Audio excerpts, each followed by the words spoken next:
Assalamualaikum warahmatullahi wabarakatuh. Perkenalkan saya Faisal Amarif, NIM D200 2017.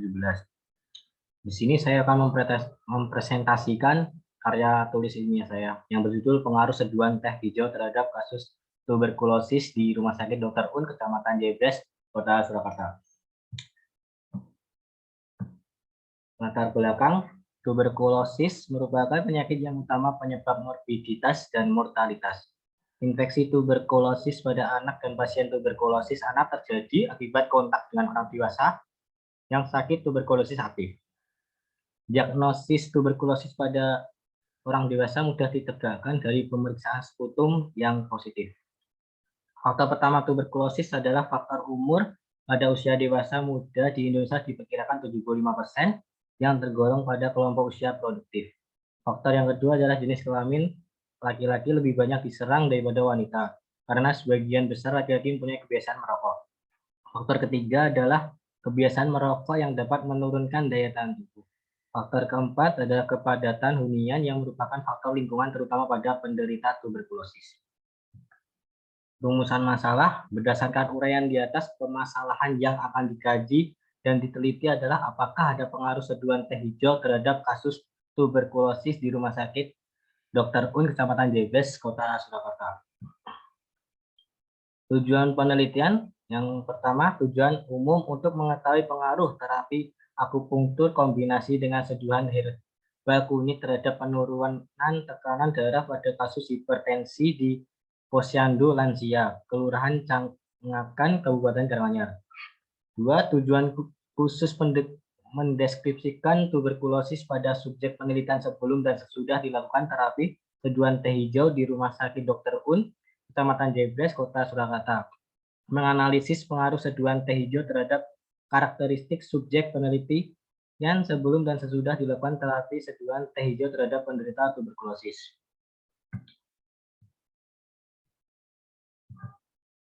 Manfaat penelitian. Manfaatnya untuk penulis memperoleh pengalaman serta pengetahuan tentang penanganan tuberkulosis, khususnya dalam pengaruh seduhan teh hijau untuk penyembuhan tuberkulosis di Rumah Sakit Dr. Un, Kecamatan Jebres, Kota Surakarta. Untuk institusi dapat dijadikan sebagai referensi penelitian dan penambah informasi mengenai pengaruh teh hijau dalam penyembuhan tuberkulosis. Untuk masyarakat, memberikan wawasan kepada masyarakat bahwa seduhan teh hijau dapat menyembuhkan tuberkulosis.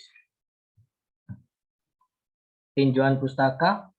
Tinjauan pustaka menurut Wijaya S. 2014, Green Tea Derived Polyphenol atau disingkat GTPS dari teh hijau atau Camellia sinensis berpotensi untuk diaplikasikan sebagai terapi adjuvan pada pasien tuberkulosis karena memiliki mekanisme yang tidak dimiliki oleh antituberkulosis first line berupa potensi imunomodulator, antioksidan kuat, dan penghambatan transkripsi gen TACO.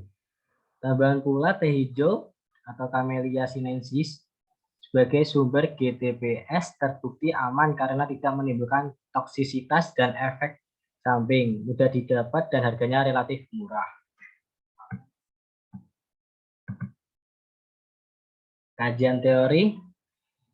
1. Pengertian tuberkulosis. Tuberkulosis paru adalah penyakit infeksi penahun menular yang disebabkan oleh kuman TB atau Mycobacterium tuberculosis. Yang kedua, etikologi tuberkulosis atau TBC disebabkan oleh sejenis bakteri yang disebut Mycobacterium tuberculosis. Penyakit ini penyebar saat menderita TB, batuk atau bersin, dan orang lain menghirup droplet yang dikeluarkan yang mengandung bakteri TB. 3. Manifestasi klinis demam, batuk, sesak nafas, malaise, batuk-batuk lebih dari 3 minggu, nyeri dada. 4. Faktor risiko tuberkulosis. Yang pertama, kontak yang dekat dengan seseorang yang memiliki TB aktif.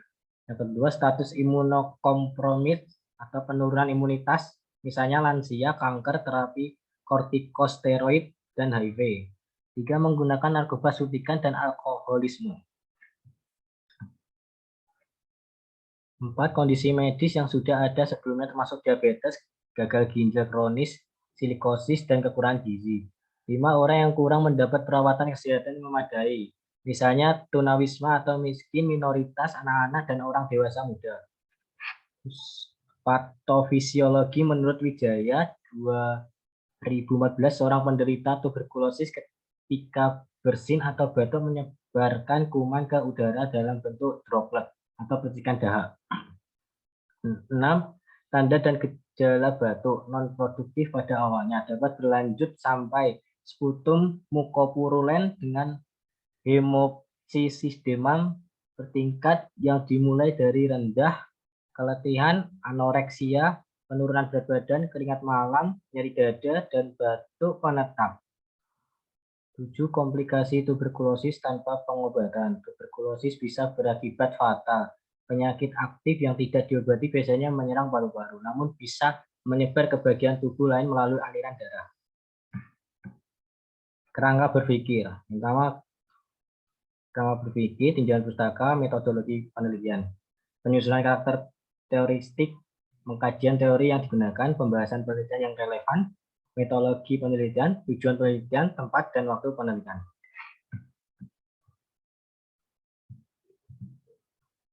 Metode penelitian. Yang pertama, tempat dan waktu penelitian. Penelitian ini dilaksanakan dari bulan Agustus 2022 hingga Desember 2022. Kedua, metode dan pendekatan penelitian. Metode yang digunakan dalam penelitian adalah metode eksperimen. Metode eksperimen adalah metode eksperimen merupakan cara pengajian bahan pelajaran di mana peneliti melakukan percobaan untuk membuktikan sendiri suatu pertanyaan atau hipotesis yang dipelajari dengan mengamati prosesnya, serta menulisan hasil percobaan, kemudian hasilnya dianalisis.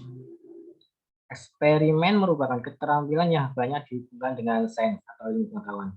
3. Data dan sumber data-data atau informasi penting yang dikumpulkan dan dikaji dalam penelitian ini berupa data kualitatif. 4. Teknik pengambilan sampel data. Teknik sampling berkaitan dengan pemilihan dan pembatasan sumber data yang digunakan dalam penelitian. 5. Teknik pengumpulan data. Teknik yang dilakukan dalam pengumpulan data yakni dengan memulai tahap persiapan. 6. Uji validitas data. Validitas data merupakan kebenaran dalam proses penelitian. Agar data yang diperoleh dapat dipertanggungjawabkan secara ilmiah dan dapat dijadikan landasan dalam penarikan kesimpulan. 7. Teknik analisis data. Analisis data adalah proses pencari dan penyusun secara sistematis data yang diperoleh dari hasil wawancara, catatan lapangan, dan bahan-bahan lain. 8. Prosedur penelitian teknik yang dilakukan dalam pengumpulan data, yakni dengan memulai tahap persiapan. Sekian presentasi saya. Bila ada kurang lebihnya mohon dimaafkan. Wassalamualaikum warahmatullahi wabarakatuh.